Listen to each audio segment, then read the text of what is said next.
창세기 27장 30절부터 38절의 말씀을 교독하시겠습니다. 이삭이 야곱에게 축복하기를 마침에 야곱이 그의 아버지 이삭 앞에서 나가자 곧 그의 형 에서가 사냥하여 돌아온지라.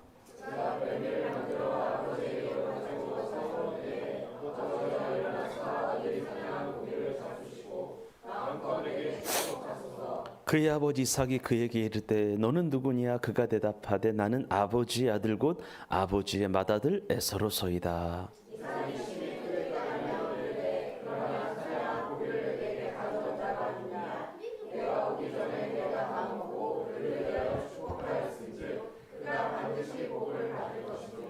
에서가 그의 아버지의 말을 듣고 소리질러 슬피 울며 아버지에게 이르되 내 아버지여 내게 축복하소서 내게도 그리하소서. 에서가 이르되 그의 이름을 야곱이라 함이 합당하지 아니하니이까 그가 나를 속임이 이것이 두 번째니이다. 전에는 나의 장자의 명분을 빼앗았고 이제는 내 복을 빼앗았나이다. 또 이르되 아버지께서 나를 위하여 빌복을 남기지 아니하셨나이까.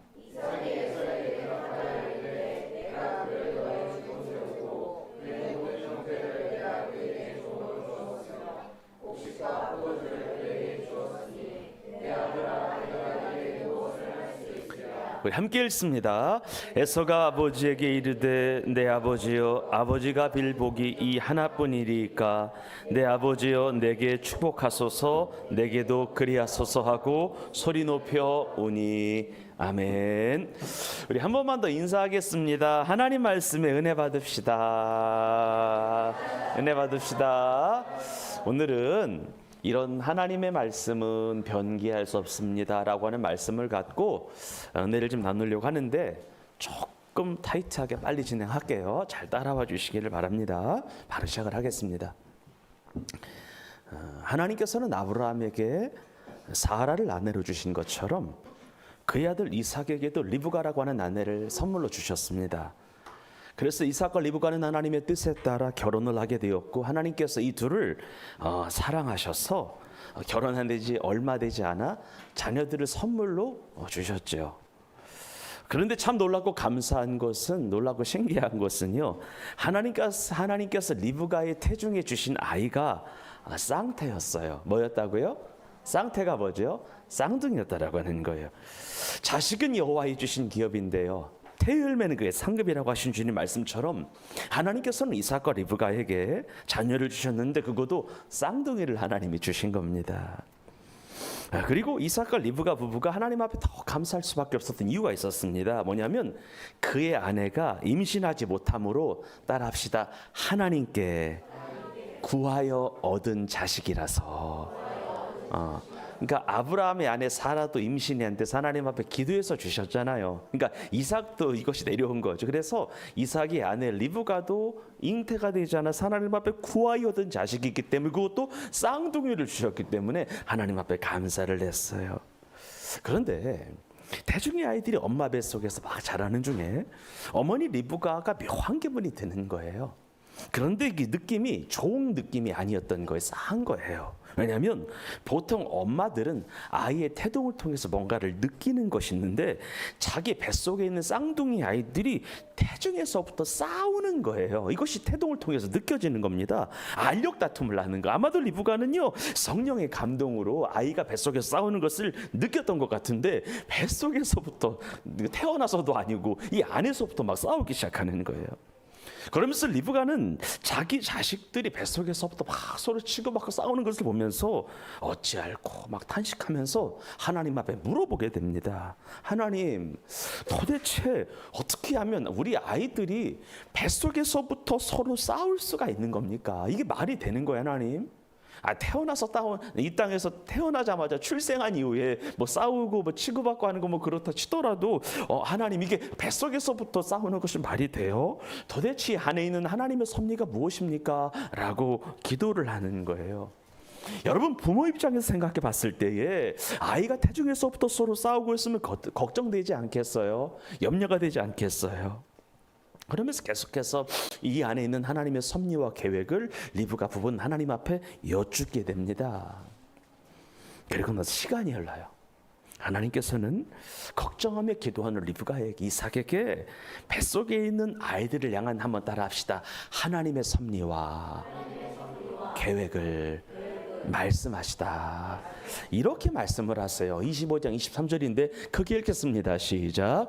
여호와께서 그에게 이르되 두 국민이 내 태중에 있구나. 두 민족이 내 복중에서 나누이리라. 이 족속이 저 족속보다 강하겠고 큰 자가 어린 자를 섬기리라 하셨더라. 아멘. 그러면 이 두 아이들을 향한 하나님의 섭리, 하나님의 계획이 뭐예요? 첫 번째는 뭐냐면 이 두 명의 아이들은 모든 민족을 형성할, 따라합시다, 민족의 씨앗이 될 사람이라.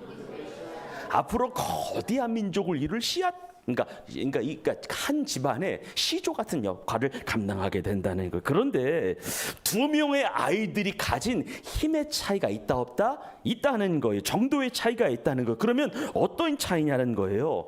저 족속이 이 족속보다 강하겠고 큰 자가 어린 자를 섬기래. 무슨 말이에요? 보통의 정상적인 가정이라면은요, 아무리 쌍둥이라고 하더라도 먼저 태어난 사람이 뭐가 되는 거예요? 형이 되는 거고요. 두 번째 태어난 사람이 동생이 되는 것이 원칙이고, 이것에 따라서 권위와 여러 가지 종류의 배분이 이루어지는 건데, 이번에는 다르다는 거예요. 그럼 어떻게 다르냐? 한번 따라합시다. 큰 자가 어린 자를 섬기리라. 첫째가 둘째를 섬기리라. 장자가 누구를 섬긴다? 차자, 두 번째를 섬기는, 이것이 하나님의 나의 뜻이다라고 하는 거예요. 이것이 내 뜻이다라고 하는 거예요. 그러면서 이삭과 리브가 보는 주의 말씀을 정말 이해가 되지 않았지만, 쉽게 받아들일 수 없었지만, 그럼에도 불구하고 하나님의 말씀이기에 이 말씀을 따라합시다. 마음에 새겼더라. 여러분, 하나님이 여러분에게 말씀하신 것들을 새기시기를 주의 이름으로 축원합니다. 새기기 시작하면 수용하게 돼. 힘들지만 불편하지만 하나님 말씀을 취하는 거예요. 그리고 시간이 흘러요. 그리고 임신한 지 10개월이 되자 하나님의 말씀에 따라 쌍둥이가 태어났는데, 이름을 어떻게 졌냐면요, 이삭과 리브가 부부는요, 먼저 나온 자는 피부가 아주 붉고 전신이 막 털이 막 덥수룩하게 나 있어가지고 그 이름을 에서라고 하였고요. 후에 나온 아우는요, 자신보다 먼저 나가려고 하는 형의 발꿈치를 잡았다라고 하여 형보다 먼저 나가려고 했다라고 하여 무엇이라고 져요? 야곱이라고 지은 것을 보게 됩니다. 그러면서 이삭과 리브가 사이에서 태어난 에서와 야곱과 에서는요, 점점 자라 장성한 어른이 돼요. 그나들 에서는 천성적으로 익숙하고 사냥에 익숙한 사람이기 때문에 들판에서 살은 사람이 되고요. 동생 야곱은요, 천성이 조용한 사람이기 때문에 지방에서 가정일을 하면서요, 엄마의 가사일을 돕는 그런 아이로 성장을 합니다. 즉 에서는 천상 뭐로 큰 거예요? 남자로 큰 거예요. 야곱은요, 어느 정도 여성성이 내재된 남자로 성장을 하게 된 거예요. 그러면서 기나긴 시간이 흘러요. 에서와 야곱이 어른이 되고요, 에서와 야곱의 아버지 이삭은 더 나이가 들어서 하나님의 부르실 날을 바라보게 됩니다. 여러분, 이삭은 신앙의 거성 중에 하나인데, 여러분, 신앙의 깊이가 있는 사람들에게 나타나는 특징 하나가 있어요. 어떤 특징이냐면, 인생이란 영원히 살아가는 것이 아니라 언젠가 죽는 것이고, 그렇기 때문에 그때를 준비하며 하나님이 부르실 날을 준비하며 생각하며 살아야 한다라고 하는 이런 생각을 믿음의 깊이가 있는 사람들은 다 해요. 무슨 말이냐면, 하나님이 나를 부르실 날이 있음을 알고 그 날을 생각하고 그때를 기다린다는 거예요. 그런데 그렇게 살려고 하는 이삭에게 하나님께서는 이번에 정확하게 또 한번 나타나셔서 그의 때를 알려주셔서 하나님의 나라에 들어갈 준비를 하게 하시는 거예요. 그런데 이런 게 있어요. 아브라함이나 이삭이나 오늘 성경에 나오는 야곱 같은 사람들을 보통 족장, 한 민족의 어른이라고 해서 족장이라고 하는데, 그 시대의 족장들에게는 죽기 전에 자녀들을 축복하는 전통이 있었습니다. 뭐 하는 전통? 축복하는 전통이에요. 그런데 이스라엘 역사를 살펴보게 되면은요, 그 족장들이 자식에게 하는 축복 안에는 단순하게 복을 빌어주는 것을 넘어서서, 따라합시다, 반드시 성취될 예언이 있었다. 그러니까 아브라함이 죽기 전에 이삭에게 했을 때 단순하게 복을 빈 것이 아니라 예언이 있었고요. 이삭이 죽기 전에 에서와 야곱에게 축복 기도를 해주는 것은 단순한 축복 기도가 아니라 무엇이 있었다는 거예요? 예언이 성취될 예언이 있었다는 거예요. 그리고 아버지가 자식에게 하는 축복의 예언은 거의 대부분 첫째한테 돌아갔을까요? 둘째한테 돌아갔을까요? 다 첫째 장자한테 돌아갔어요. 그래서 이번에도 아버지 이삭은요, 내 생명을 하나님께서 부으실 날이 정말 다가오고 있다라고 하는 영적인 직감이 있음을 알고요, 자기 태에서 나온 장자이면서 자기가 더 사랑하는 아들 에서를 불러다 놓고 다음과 같이 말을 합니다. 우리 성경을 읽겠습니다. 창세기 27장 2절에서 4절입니다. 시작. 이삭이 이르되 내가 이제 늙어 어느 날 죽을는지 알지 못하니 그런즉 내 기구 곧 화살통과 활을 가지고 들에 가서 나를 위하여 사냥하여. 그러니까 별미를 준비하라는 거예요. 4절 시작. 내가 즐기는 별미를 만들어 내게로 가져와서 먹게 하여 내가 죽기 전에 내 마음껏 내게 축복하게 하라. 무슨 말이에요? 하나님이 나를 부르실 날이 가까이 왔으니까 사랑하는 내 아들 에서는 나를 위하여 들로 나가 사냥을 해서 좋은 들짐승을 잡아서 좋은 맛있는 별미를 만들어서 내가 맛있게 먹고 그것에 대한 응답으로 내가 너를 마음껏 축복하게 하라고 하는 이야기를 아버지 이삭이 아들 에서에게 주는 거죠. 그러면서 이때 나오는 스토리 중에 하나가 뭐예요? 우리가 잘 아는 야곱과 어머니 리브가의 관계잖아요. 그러니까 리브가가 남편 이삭의 말을 가만히 멀리서 듣고 있었던 거죠. 이런 거예요. 내가 죽기 전에 내 아들 사랑하는 애들 이서는 내가 즐기는 별면을 만들어서 나를 공개하게 하여 내가 너를 축복하게 하라고 하는 이 이야기를 몰래 들었고요. 에서보다 야곱을 조금 더 사랑했던 리브가는요, 아들과 뭐를 하는 거예요? 공모를 하는 거예요. 이삭은 에서를 더 사랑했고 엄마 리브가는 둘째 야곱을 더 사랑했는데 엄마 리브가는 이 축복이 누구에게 가길 원하는 거예요? 자기가 더 사랑하는 아들 야곱에게 가기를 원하는 거예요. 그래서 리브가는 급히 야곱을 불러다 놓고 이렇게 이야기해. 빨리 염소떼로 가서 한 마리 잡아와서 이거 갖고 오면은 내가 아버지를 위한 맛있는 별미를 만들 테니까 너는 그 음식을 아버지에게 갖다 드려 맛있게 잡수시게 하고 그가 죽기 전에 너를 축복하게 하라. 그러면서 어머니 리브가는 야곱이 가져온 염소 새끼를 빨리 조리해가지고요, 음식을 만들어 자식 편에 들여보내게 되죠. 나이가 많아 앞을 잘 보지 못하는 아버지 이삭에게로 들여보내는 거죠. 참 강큰 엄마입니다. 그리고 나서 야곱은 형인 척하고 자기 앞에 잘 보이지 않는 아버지에게로 조심스럽게 들어가서 아버지로 하여금 별미를 잡수시게 하고 축복 기도를 실은 받아냅니다. 끌어내는 거예요. 여러분 조금 있어라 문제는 있지만 이런 열심은 좀 갖기를 주의 이름으로 축원합니다. 하나님 앞에서 우리 신앙이 문제가 있는 건데 열심이 필요하다는 거예요. 그래서 아까 말씀드렸던 것처럼 이스라엘의 족장에게는 자식이 자식에게 복을 빌어주고 복을 빌어주는 만큼 복이 많은 특권이 있는데 둘째 아들 야곱은 아버지 이삭으로부터 제대로 된 축복을 얻어내는 거예요. 그래서 아버지 이삭은 아들에게 이런 기도로 축복 기도를 해주는데 우리 한번 읽어보겠습니다. 시작.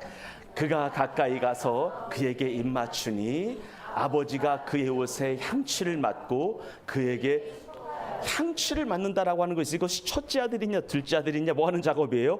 확인하고 그에게 뭐 하여 이르되 축복하여 이르되. 그러니까 야곱은 이 아들이 몇째 아들로 하는 거예요? 여전히 첫째 아들로 하는 거예요. 계속 읽겠습니다. 실제적인 축복 기도예요. 시작. 내 아들의 향취는 여호와께서 복 주신 밭의 향취로다. 하나님은 하늘의 이슬과 땅의 기름짐이며 풍성한 곡식과 포도주를 내게 주시기를 원하노라. 하늘과 땅의 모든 복이 내게 임하기를 원한다는 거예요. 29절입니다. 시작. 만민이 너를 섬기고 열국이 내게 굴복하리니 내가 형제들의 주가 되고 내 어머니 아들들이 내게 굴복하며 너를 저주하는 자는 저주를 받고 너를 축복하는 자는 복을 받기를 원하노라. 형제들의 주로 삼겠다는 거예요. 너를 축복하는 자를 축복하고 너를 저주하는 자를 내가 저주하겠다는 거예요. 그러니까 내가 너를 제대로 붙들겠다라고 하는 하나님의 예언의 축복의 말씀인 거죠. 이렇게 축복 기도를, 엄청난 축복 기도를, 예언이 들어있는 축복이 들어있는 이야기를 선포로 나간 것입니다. 그때였습니다. 오늘 본문의 내용이기도 한데 아버지 이삭이 야곱에게 축복 기도를 간절히 해주고 나서 야곱이 밖으로 나갔는데 동시에 누가 들어오냐면 야곱이 나가자마자 형 에서가 들판에 사냥하여 짐승을 잡아서 음식을 만들어 가지고 아버지 방으로 들어온 거죠. 에서는 아버지로부터 축복 기도를 받는다라고 하는 기대에 들떠서 신나서 들어온 거예요. 아, 이제 내가 아버지로부터 복을 받는구나. 그러면서 아버지 에서가 아버지에게 말해요. 아버지요, 내가 만든 별미를 맛있게 잡수시고 아버지가 해주실 수 있는 축복을 마음껏 해주십시오. 기대에 부풀어서 이야기를 하는 거예요. 그런데 이삭이 이 이야기를 가만히 듣고 있는데 이해가 돼야 한대요? 안 되는 거예요. 분명히 자신은 맏아들 에서가 들어온 줄 알고 그에게 손을 넣어서 이미 축복 기도를 실컷 해줬는데 도대체 또 누가 에서냐, 누가 에서라고 말하는 건지 이해가 되질 않는 거예요. 그러면서 이삭이 에서에게 말해요. 도대체 너는 누구냐고. 그때 에서는 너무도 편하게 아버지의 맏아들 에서입니다. 에서 기도받으러 왔어요. 이거 맛있게 잡수시고 내게 마음껏 축복기도 해주세요. 아들 왔습니다. 아들 왔으니까 아버지가 준비한 축복기도 마음껏 해주세요. 그때예요. 오늘 가장 중요한 얘기예요. 갑자기 이삭이 얼굴이 하얗게 질리게 되고 다리에 힘이 쫙 풀리게 되더니 마구막 떨기 시작합니다. 너무 당황하여 어떻게 할을 몰라서 막 부들부들 떨기 시작하는 거예요. 한번 성경 읽어봐요. 요거는 이제 표준 세번역 번역인 읽어봅시다. 시작. 그의 아버지 이삭이 그에게 이르되 너는 누구냐? 그가 대답하되 나는 아버지의 아들 곧 아버지의 맏아들 에서로소이다. 이삭이 심히 크게 떨며 이르되 이삭이 뭐를 받은 거예요? 충격을 받은 거예요. 본문의 가장 중요한 내용이거든요. 이게 아버지, 나 축복 기도를 받으러 왔으니까 나를 축복해 주세요. 그때 분명히 축복 기도를 해줬는데 축복 기도 해달라고 하니까 놀란 거예요. 얼굴이 하얗게 된 거예요. 막 다리가 떨리는 거예요. 이번에는 충격을 받은 거예요. 그러면 왜 이삭이 이렇게까지 당황해하며 이렇게까지 충격을 받고 이렇게까지 부들부들 떨기 시작했다는 것일까요? 왜 그랬을까? 이 본문을 가만히 묵상하게 되면은 두 가지가 나와요. 하나는 뭐냐면 한번 크게 따라합시다. 하나님의 뜻을 가볍게 생각해서 넘겼던 나의 과오를 보았기 때문에, 하나님의 뜻을 가볍게 생각해서 넘겼던 내 과오가 느껴지기 때문에 그렇습니다. 하나님의 뜻을 가볍게 넘겨서 대충 넘기려고 했던 내 실수, 내 과오를 여실히 보았기 때문에 그렇습니다. 여러분, 하나님께서는 에서와 야곱이 태어나기 전부터 이삭에게 정확하게 말씀하신 것이 있었잖아요. 누가 누구를 섬기리라? 큰 자가 어린 자를 섬기리라. 형이 동생을 뭐하리라? 섬길 것이다. 그런데 이러한 야곱은요, 이러한 주의 말씀을 듣고도 이 말씀을 가볍게 여겨서 대충 넘기고 자기 뜻대로 자기 의지대로 바꿔서 야곱 대신에 큰아들 누구를 축복하려 했어요? 에서를 축복하려 했잖아요. 이런 거예요. 자기 뜻을 이루기 위하여 하나님의 뜻을 저버렸던 내 과오를 정확하게 보았기 때문에 그래요. 그러면서 이삭은요, 하나님 말씀을 거스리는 자신에게 어떤 하나님의 질책이나 어떤 엄중한 하나님의 책망이 오지 않을까 막 두려운 거예요. 지금 또 하나는 이거예요. 한번 크게 따라합시다. 하나님의 뜻은 어떻게 해서든지 반드시 이루어지고야 마는구나. 이게 깨달아졌기 때문에 그래. 하나님의 뜻은 내가 바꿀 수 있다고 해서 바꿀 수 있는 게 아니구나. 하나님 한번 정하신 거는, 하나님이 당신의 입술로 뱉으신 것은 반드시 이루시고야 마는구나. 하나님의 뜻은 자기 의미대로 변경하고 싶다라고 해서, 변경하기를 원한다라고 해서 어떻게 바꿀 수 있는 것이 아니라고 하는 것이 정확하게 느껴졌기 때문에 이 사람이 부들부들 떤 거예요. 여러분, 야곱은 하나님의 뜻을 본인이 바꿀 수 있을 것이라고 생각을 했어요. 하나님의 계획과 하나님의 뜻을 틀 수 있을 거라고 생각을 했어요. 그리고 이 정도쯤은 괜찮다고 생각을 했어요. 그런데 결국 누구의 뜻대로 된 거예요? 하나님 뜻대로 된 거예요. 그러면서 자신의 말을 절대 변개하지 않는 분이 하나님이신데요, 야곱은 그런 하나님의 의중을 꺾으려고 했던 자신에게 어떤 화가 미치지 않을까 해서 두려운 거예요. 이번에는 한낱 미물에 불과한 인간이 전능하신 하나님의 뜻을 거스르려고 했던 자신의 모습이 부끄럽기도 하고요, 하나님의 뜻을 어긴 자신에게 어떤 하나님의 징계와 책망과 심판이 오지 않을지 두려운 거예요. 옆 사람을 축복합니다. 하나님의 뜻은 바꿀 수 없습니다. 그래요. 하나님의 뜻은 웬만하면 안 바뀌어요.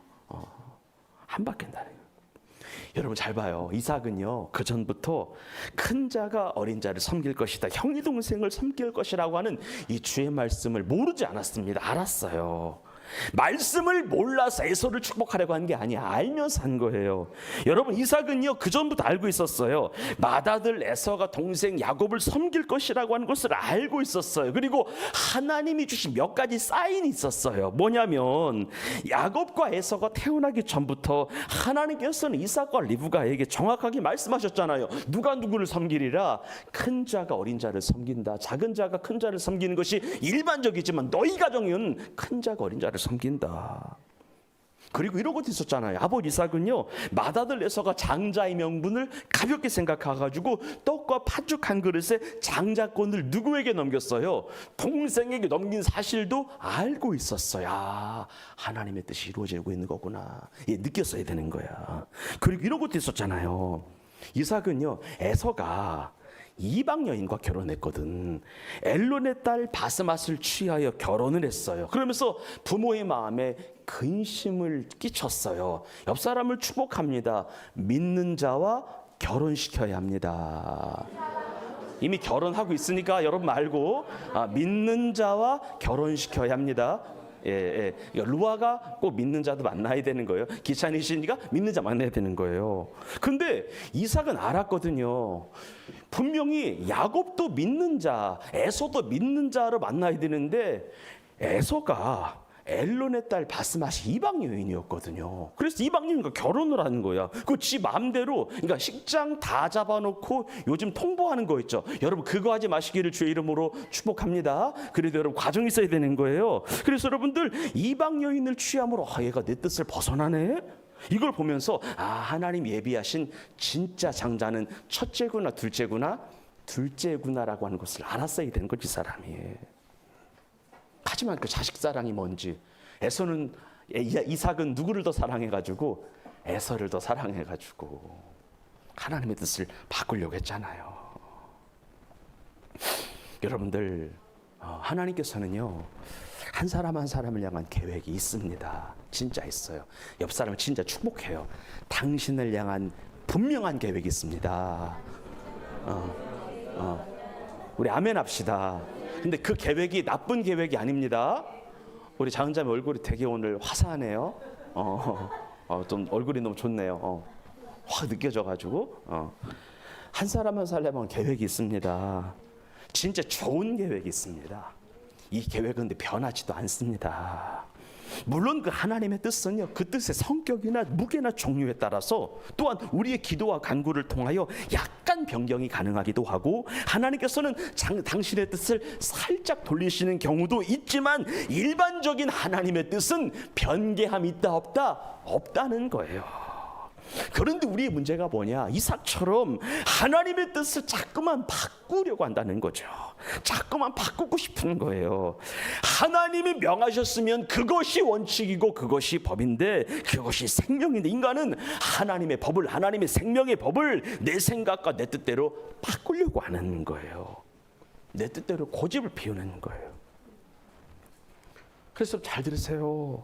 이 시대 수많은 그리스도인들이 하나님이 명확하게 보여주셨어요, 계시하셨어요, 들려주셨음에도 불구하고 온갖 핑계를 대면서, 온갖 핑계를 갖다 붙이면서 자꾸만 하나님의 뜻을 미루거나 늦추거나 아니면 내 생각을 더해서 바꾸려고 하잖아요. 그래서 항상 우리가 자주 하는 말이 뭐예요? 하나님 이 정도 이해해 주실 거야. 그래서 바꾸잖아요. 그러니까 어떤 결과가 오셔야 돼요? 인생의 시험과 고난이 끊이질 않는 거야. 일직선으로 쭉 갈 수 있는데 돌아서 가는 거지. 이게 너무 안타까운 거야. 하나님이 너의 인생은 고속도로라고 하셨어. 근데 왜 자꾸 국도로 가려고 하냐 이 이야기예요. 그러니까 이렇게 하나님의 A라고 하는 하나님의 뜻이 A야라고 말씀하셨는데 아니에요. 나 B인 것 같아. B로 가니까 고난이 끊이지 않아. 자꾸 다람쥐 쳇바퀴 돌기만 하는 거예요. 이런 거예요. 따라합시다. 되는 것 같은데 안 되더라. 분명히 되는 것 같은데 안 되는 거야. 처음부터 안 되는 것 같진 않아요. 되는 것 같은데 안 돼요. 그러면서 하나님이 주시고자 하는 것들이 연기가 되는 거야. 미뤄지는 거 있잖아요. 항상 제자리 걸음인 거예요.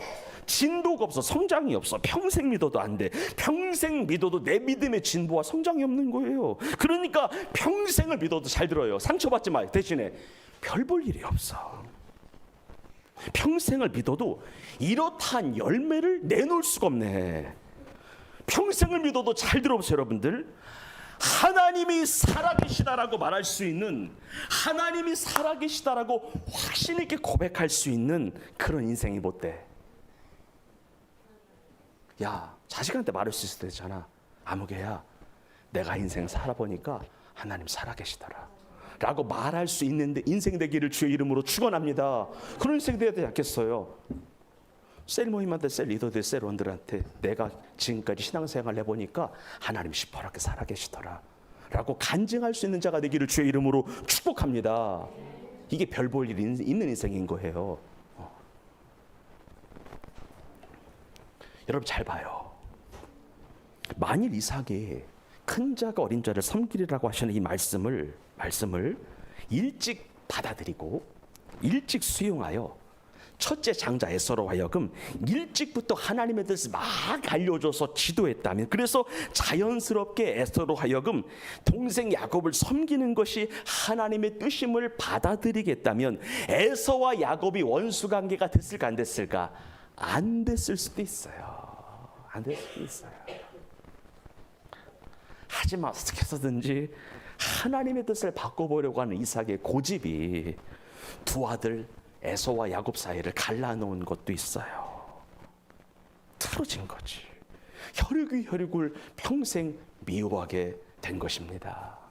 그래서 여러분들, 그리스도인의 인생을 살아가면서 제일 중요하게 생각해야 되는 두 가지가 있습니다. 곰곰이 생각해 보니까 두 가지 중에 하나가 뭐냐면은 탁월한 영적 분별력을 통하여 나를 향한 하나님의 분명한 섭리와 뜻을 깨닫기를 주의 이름으로 축복합니다. 그리고 하나님의 뜻이 무엇인지 정말 깨달아 알았다면 힘들어도 어려워도 이 순간 힘들어도 순종하는 한 주간이 되기를 주의 이름으로 축복합니다. 이것이 성공하는 것보다 100만 배 중요한 거예요. 여러분, 제가 왜 목회할까요? 왜 내가 주의 길이라고 하는 이 길을 걸어갈까? 실은 저도 편하게 살고 싶을 때가 있고 누구의 눈치도 안 보고 마음껏 살고 싶을 때가 있고 하고 싶은 거 하고 이렇게 즐기고 싶을 때가 진짜 있는데 왜 모든 것들을 딱 끊고 절제하며 내가 하나님의 일을 할까? 이유는 단순합니다. 하나님이 나를 이 땅에 보내실 때부터 하나님의 종으로 부르신 것을 내가 알기 때문에 그런 거예요. 힘들고 어려워도 고독해도 이 길을 걸어가는 것이 아버지의 뜻임을 알기 때문에 하는 거예요. 이 시대의 영혼 살리는 것이 하나님의 뜻임을 알기 때문에 하는 거예요. 하나님의 보좌 우편에 계신 예수님이 언젠가 다시 오셔서 나의 모든 것들을 일일이 심판할 것을 알기 때문에 내가 주님을 섬기는 거예요. 물론 이 땅과도 비교할 수 없는 영광이 내게 주어질 것이 알기 때문에도 하나님을 섬깁니다. 하지만 그 근본이 나를 향한 하나님의 뜻은 목사이기 때문에 내가 이 길을 걷는 겁니다. 부끄러운 얘기를 하나 하겠습니다. 여러분 성경을 보잖아요. 특별히 서신서, 마태복음, 마가복음, 복음서를 보게 되면은요, 자세히 읽어보면은 성경은 좀 민망하지만 하나님의 종편이에요. 가만히 보면은. 그리고 하나님은 주의 종들을 사랑하세요. 하나님의 사자들을 사랑해요. 그런데 이런 게 많아. 또 하나님께서는 그럼에도 불구하고 하나님의 종들을 엄청나게 책망하시고 엄청나게 혼내시고 엄청나게 저주하시는 역사도 만만치 않게 기록돼 있어요. 여러분 성경을 봐봐요. 성도님들, 평신도들 혼내는 구조는 진짜 없어요. 거의 바리새인들, 사두개인들, 서기관들, 지금으로만 누구 혼내는 거예요? 목회자들 혼내는 거예요. 이 독사의 새끼들아, 이 정도로 주님이 혼내세요. 그래서 저는 이런 거예요. 마지막 때 하나님께 혼나지 않고 싶어서 목회하는 거예요. 책망받지 않으려고 하는 거예요. 물론 이 길이 내가 걸어가야 할 하나님의 길인 것을 알기 때문에도 하지만 그분이 두려워서도 하는 겁니다. 결론 맺겠습니다. 한낱 미물에 불과한 인간이 하나님의 뜻 못 바꿔요. 하나님의 뜻 절대 안 바뀌어요. 그럼 어떻게 해야 돼요? 하나님의 뜻을 변개할 수 없으니까 따라합시다. 수용하자. 받아들이자. 아멘. 이것이 나를 향한 것이니, 그리고 여러분들을 위해서 하라고 하시는 거예요. 나를 위한 거니까 이것이 신앙인의 지혜입니다. 하나님의 뜻과 계획은 변개할 수 없지만 그 하나님의 뜻이 나를 향한 하나님의 초선임을 알고 나를 향한 하나님의 뜻을 분명히 깨달으시고요. 하나님의 뜻을 깨달았다면 잘 순종하여 나아가셔서 여러분 인생 가운데 환난이나 고난이 없고 하나님이 주시는 은혜와 축복이, 부요함이 여러분의 삶 가운데 넘치기를 주의 이름으로 축복합니다. 그래서 여러분들 때문에 주변이 행복하기를 예수님의 이름으로 축복합니다. 기도하겠습니다. 하나님.